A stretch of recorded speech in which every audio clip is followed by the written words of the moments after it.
Welcome to the Golf Smarter podcast, Mark. Hi, Fred. How are you? I'm doing well. How are you? Yeah, great. Early morning here in Asia, so it's good to talk to you. And it's great to be able to try to do this. We tried to do it on Blab, but we had trouble connecting, but that's not a big deal because we're able to record this anyway. Isn't Yeah. this technology amazing? Oh, great. It feels like you're right next door. Yeah. Well, you sound like a neighbor of mine. What are you doing in Asia?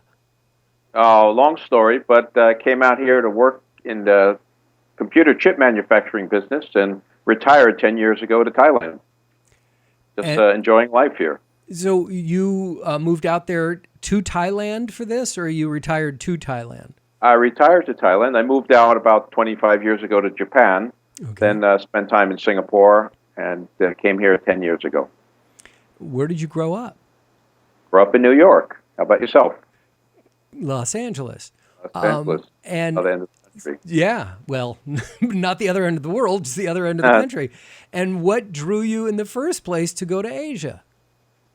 Oh, like most people, a little bit excitement, mysterious Orient, and then I had a very good job opportunity here.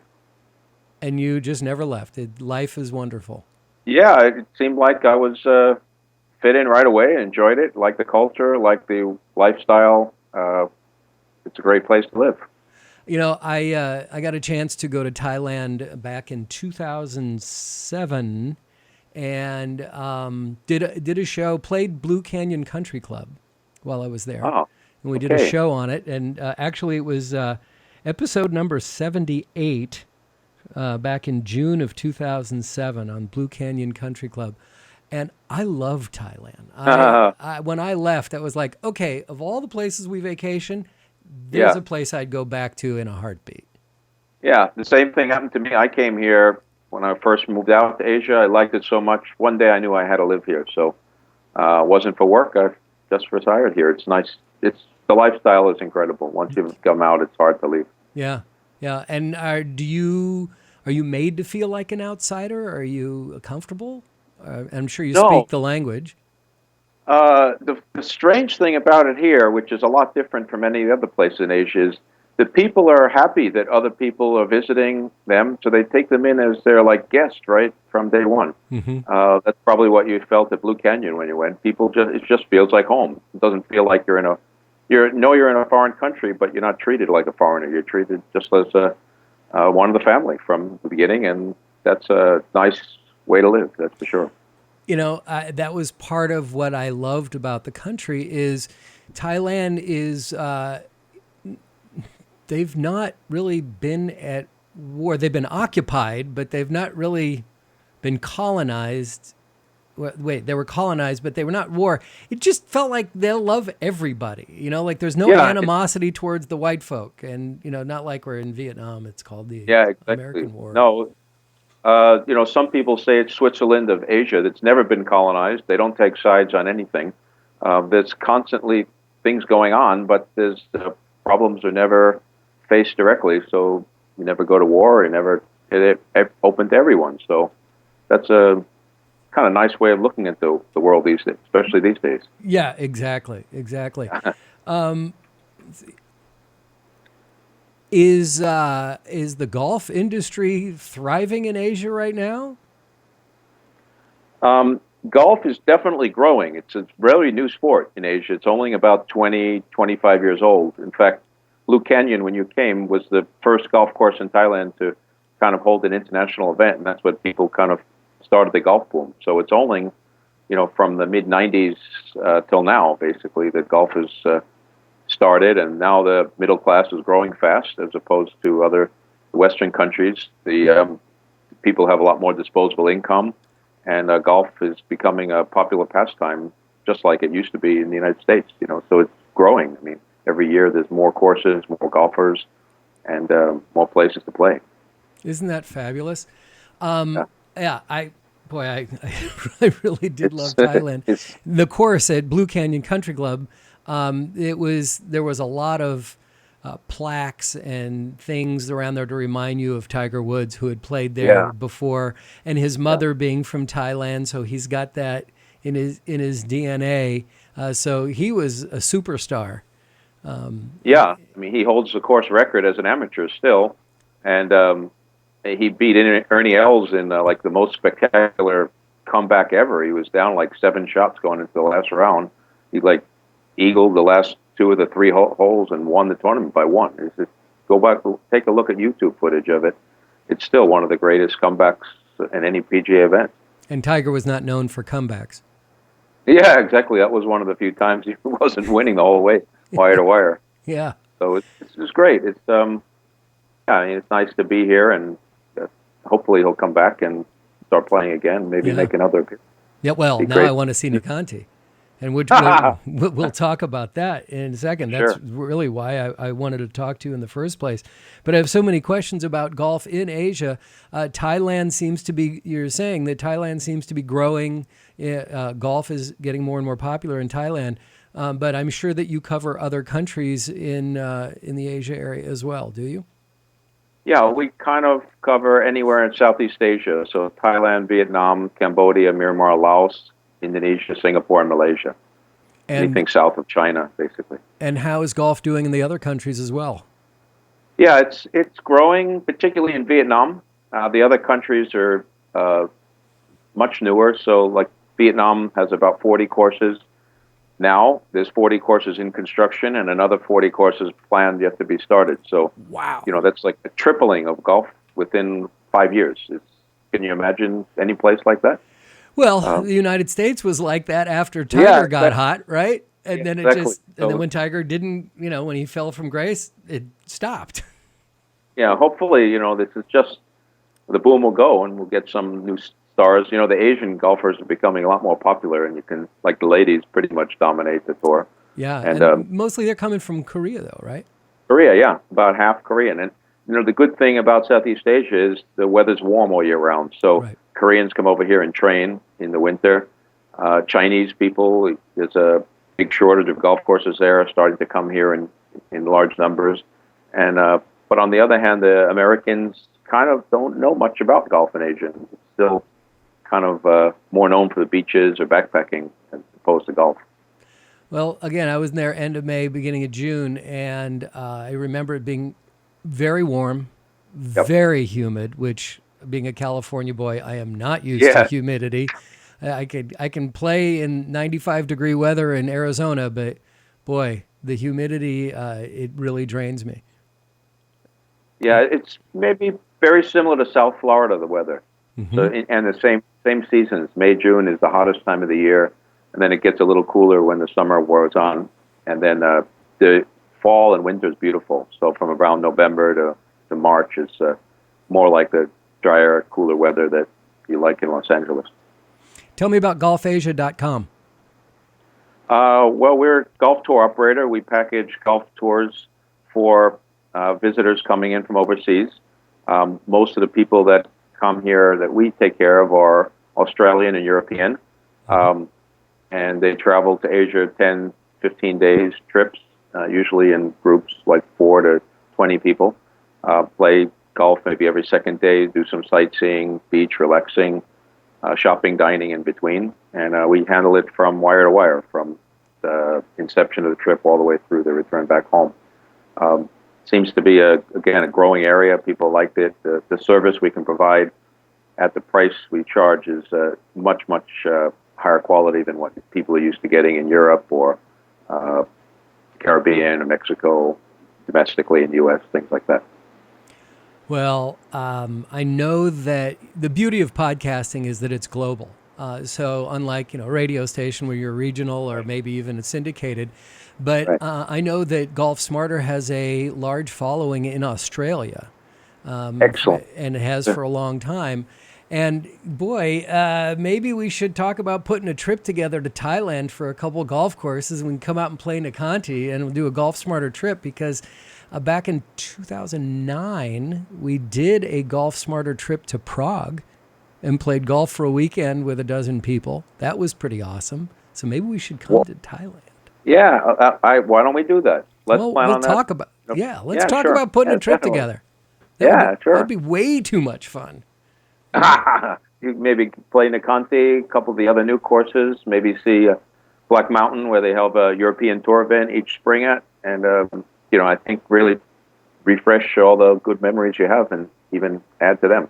Ooh, I like this idea a lot. The best podcast ever. Well, hopefully the people in Australia and maybe some West Coast Americans would want to join us for a trip like that for a great weekend, or 4 or 5 days of golf in Thailand. Yeah, That's off the beaten course. absolutely. Sorry No about pun. that pun. Yeah, right. Tell me about? I'm not familiar, but I've heard a lot about. Is it Mission Hills in China where there's 50 golf courses? Mission Hills has two locations. One is right outside of Hong Kong. There's 12 golf courses. Okay.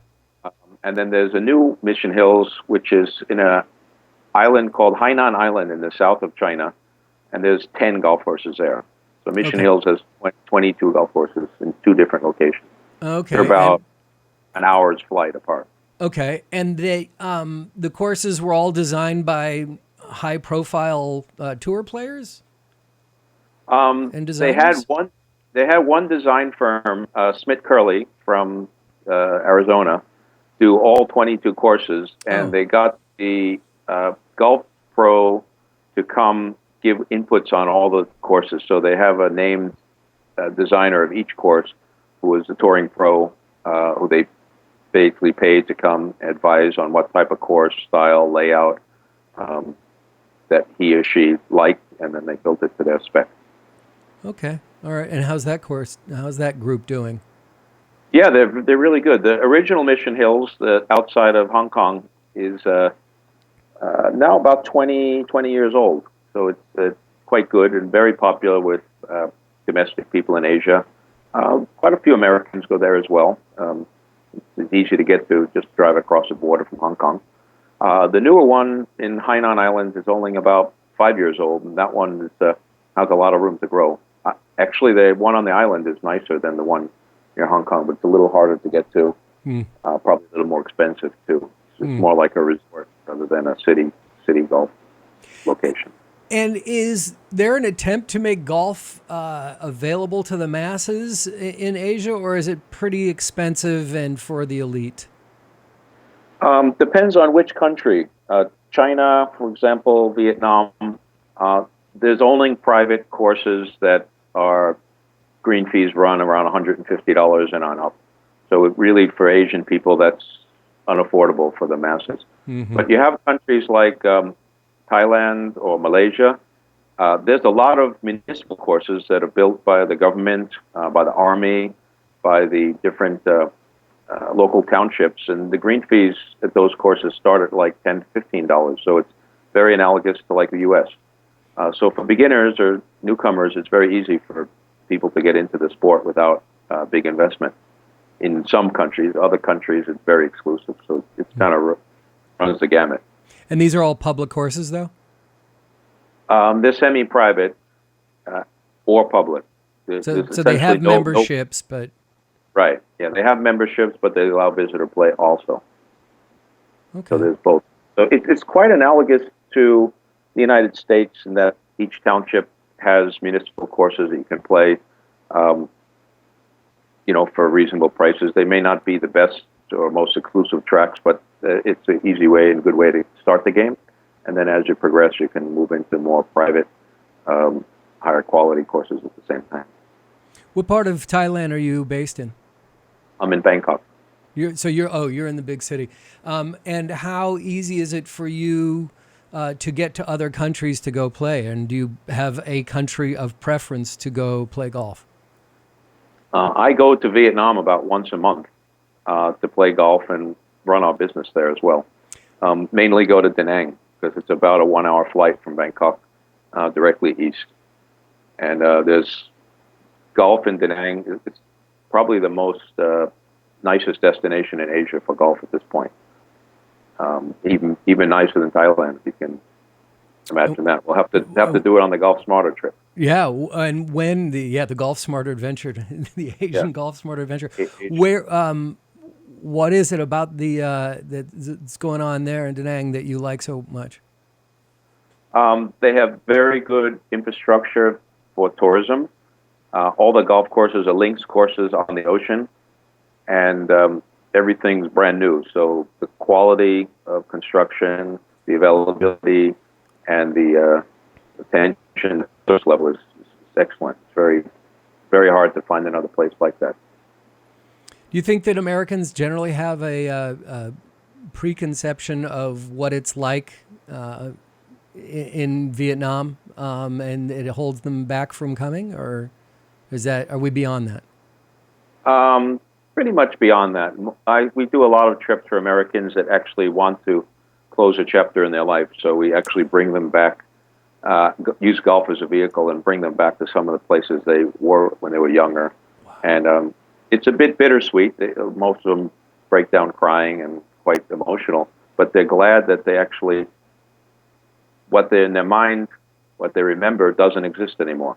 So they're able to just move on and let go. It's a free country, and there's everything from branded hotels to small local markets, and the people there don't have any animosity or any bad feelings. So it's a good way to move people forward. Maybe they wondered for 50 years what they left behind, and now it's been developed into big resorts and multinational destinations. It's amazing. Could you share any stories of something that you witnessed about someone coming back to try to exercise their own demons, and what you witnessed? Yeah, I mean, we often get requests that people looking for long-lost relatives or long-lost friends. Or children. Children and people that they just left behind. They were evacuated and didn't have any time to say goodbye, or have no idea what happened. These are people our age. They were 18, 19 years old at this time. And they've been, maybe having bad dreams or memories or nightmares for 50 years now. And, they see, wow, they play golf, and they say, wow, that looks like an interesting thing to do. I can, during the time I have free, can you help me go look for these people? And we try to track them down, or they might have an address or an old photograph. In most cases, there's nothing there. I mean, it's whether it be an army base or someone's house or a village, it's gone. I mean, but we've had some success of finding people. They have a name, and then if there's a village, most villagers know, and then they can go back and see people they may have been friends with a long time ago. Wow. We haven't had any success of finding children, but I'm sure that exists too. Yeah. Wow. It's really amazing. It's see the people how. You can imagine if you were living in place and just had to leave in a hurry, and what would you go back and just wonder what happened. Well, I don't know why I'm guessing that you and I have similar stories of our people coming from Eastern Europe, and I was actually raised by my grandparents who were immigrants. Oh wow! And so. Yeah, they came from outside of Kiev, so whether that was Poland or Russia or, what border that was around 1900, 1920. And my grandmother for years was, not only reminiscing, but also so sad about the fact that she never got to say goodbye to so many people and never got a chance to find them. Yeah, you're right. My family's the same, and my grandparents have stories, but they don't know what happened since they've left. And they'd be Hungary or Austria, Russia, Germany. They don't even know which country it belonged to. So it's a similar type situation. Although, this case, the people may be the same age, even about 20 years old. And so it's good to see that.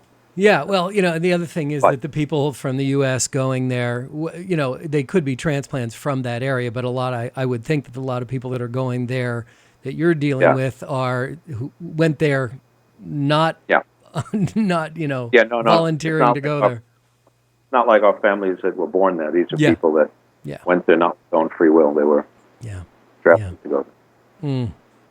Fascinating.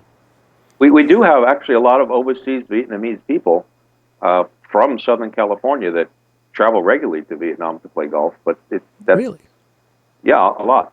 There's a whole big golfing society, Vietnamese Americans that golf in Southern California, and they do tournaments. They come back every year But they've been coming back on their own for 20 years already, and help organize their golf trips. So Oh, you must have a great email list of these people that come back and forth. they play in our tournaments, and also from Eastern Europe, Vietnamese people that grew up in some of the same countries our grandparents did, but they come back successful, and they come back with very, very good memories, and they're very proud that they can go back home. So it's almost the same situation, but in reverse. They're extreme happiness, and they have all sorts of friends and relatives, and they all play golf. Not all, but a lot of them do. Yeah, yeah. Well, the reason I wanted to reach out to you today, and I'm so glad that I found you, is that I read about Nikanti Golf Club outside of Bangkok. And they did something there that I find to be so special because I've been wondering about this for years. Yeah. When you get into the conversation of, why is golf struggling? Why is the industry struggling? The same three answers always come up. It takes too long, it's too hard, and it's too expensive. And so I'd always wondered, well, if it's 18 holes anyway, why not make it 6 holes, 12 holes, or 18, that you get an option as opposed to 9 or 18, because 6 holes, you can be done in an hour and a half, right? Yeah, exactly. And so I have not heard of any courses until now that do that. Can you tell me the backstory of Nikanti Golf Club and how they became 3 6s? It's exactly what you said. This owner came to the same conclusion as you did. It takes too long, it's too hard, and too expensive.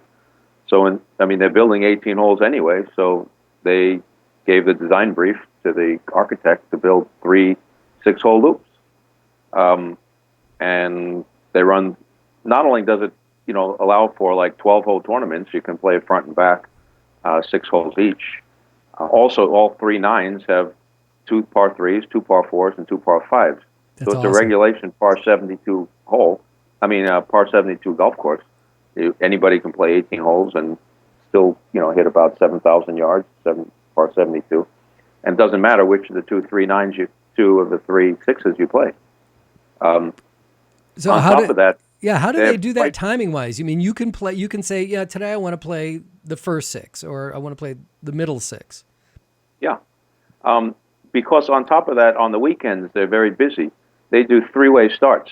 They can actually get more people on because they're starting from 3, the first, the 7th, and the 13th hole, all at 6 o'clock in the morning. So the course gets populated faster than a 2-way start if you just do 9 and 9. So they can actually accommodate more players. But isn't there? Yeah. Then the crossover, you have to wait about an hour and a half for the groups who have started to cross to their back 9. So you go from A to B, B to C, and C to A. Okay, and then so how long does it take to play 18 holes then on a weekend? Yeah, it's the same, about 4.5 hours. Okay. So they start the 3-way starts for the first hour and a half, and then stop, no tee times for 3 hours, and then everybody finishes their back 9, and then they'll start another wave of 3 tee times in the afternoon. Amazing. But you can, if you can imagine taking to the extreme like a shotgun. If you get all 18 holes populated first thing in the morning, you'll get them off, and you can do the same thing over again. Whereas if you just start on the first and 10th hole, you have to wait till everybody clears all their 18 holes so you can start again. So in the 6 to 7 o'clock in the morning, the course, except for the first players, the rest of the holes are empty, right? Right, exactly. So, a lot of wasted time. 3 ways. They got 3 groups out, ran the 2 or 1. Mm-hmm. A lot of wasted time doing it by 2 9s. And so many of the courses, even though it's 2 9s, they're going to start everybody on 1. Or they're going to say, today we're starting on the back 9. So well, over here, the weekends, we do a lot of front and back at the same time. But this way, you even have another option. You can do they do 3-way starts. Also, when you have like the kiosks or the drink stops, we don't have like the golf carts running around the golf course serving drinks. So everybody comes back to the same point after 6 holes. So you can have the one kiosk serving 3 loops, basically. You pass it 3 times, as opposed to a halfway house, which you just pass once.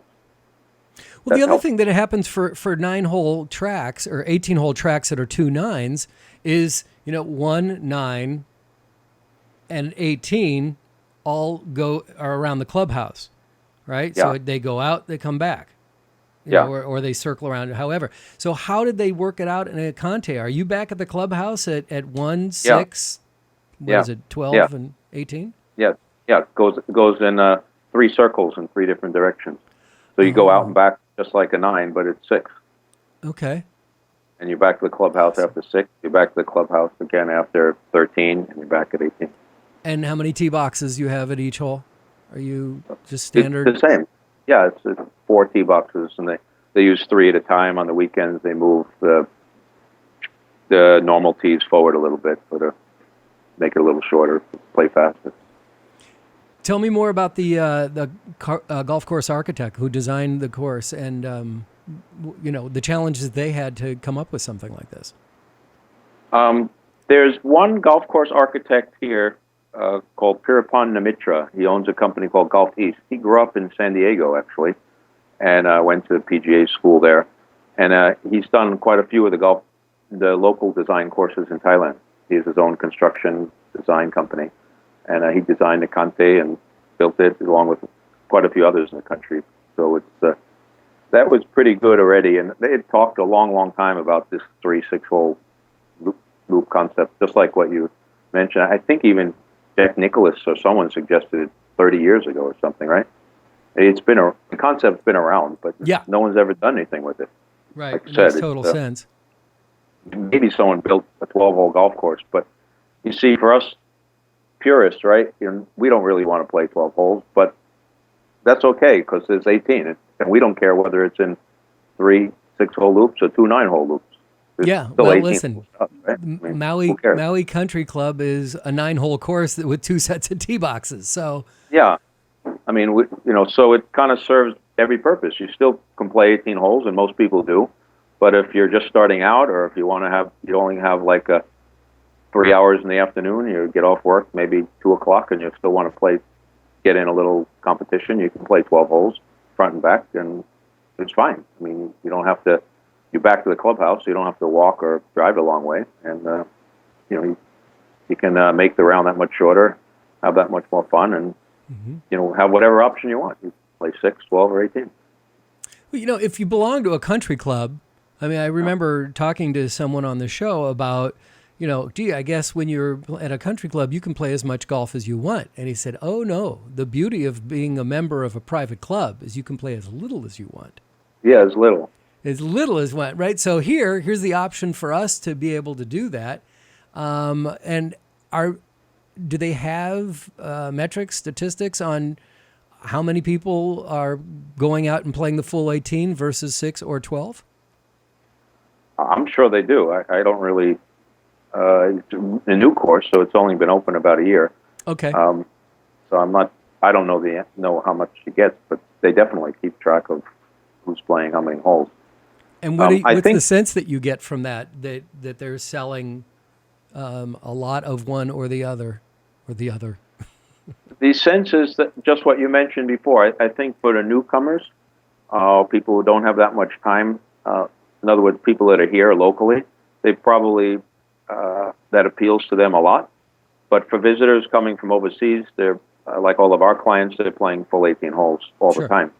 Well, that's but a I long think the day beauty too. is, right? If you're staying in Bangkok, this is what, an hour outside of Bangkok? Yeah, it's a long day. It's an hour outside of town. Yeah. Yeah. So it's kind of, in that sense, really good. And the other thing is I like the fact that each 9 plays about the same, which 2 par 3s, 2 par 4s, 2 par 5s. Yeah, I like that. And I'm surprised more golf courses in the world don't have more than 4 par 4s and 4 par 3s and 4 par 5s, since there's no rule about it in golf. Right. I think there may be a few courses that have, like, play a par 71, they may have a 1 less par 5. Right. But and there may be even some that have 666. But it's not very common, that's for sure. Right. And so I was curious, do you know if the architect or even the owner of the course, if they've been getting inquiries about how it's going and interest of other people wanting to do, other groups wanting to do this? I don't know. Yeah, it's a good question. I'm fascinated. I think that this answers a lot of questions for a lot of people. And why, if it's still an 18-hole course, you could still do it. I would think that their biggest issue is having enough real estate to get it done right so that you can do 3 little loops. Because that would be, Yeah. I guess that would be a big issue. Yeah, I mean, if you build a shorter course because you didn't have enough land, that's one thing. But in this case, I think it opens up all sorts of possibilities, like you said, for younger people or people who don't have enough time. Well, it definitely addresses that right away. Newcomers or people on a shorter budget in terms of time.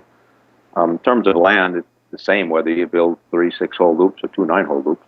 That's no different. The holes are the same distances, so it doesn't really change much. So if you have room for an 18-hole course, why not split it into 3 sections instead of 2? I mean, there's no law or there's no rule book says you got to do it one way or another. It's just common practice, right?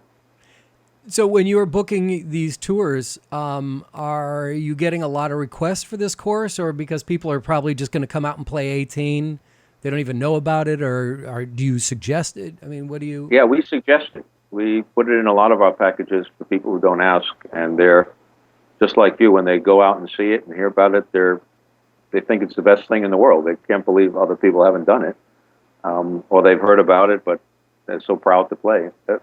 They play all 18, but it's like, okay, they can take a rest twice during the round, which is, take a break for 5-10 minutes if you want to have a bite to eat or some drink or something, and they can play competitions amongst themselves. I mean, there are a lot of games in golf that you play like 6 holes with a partner and change, right?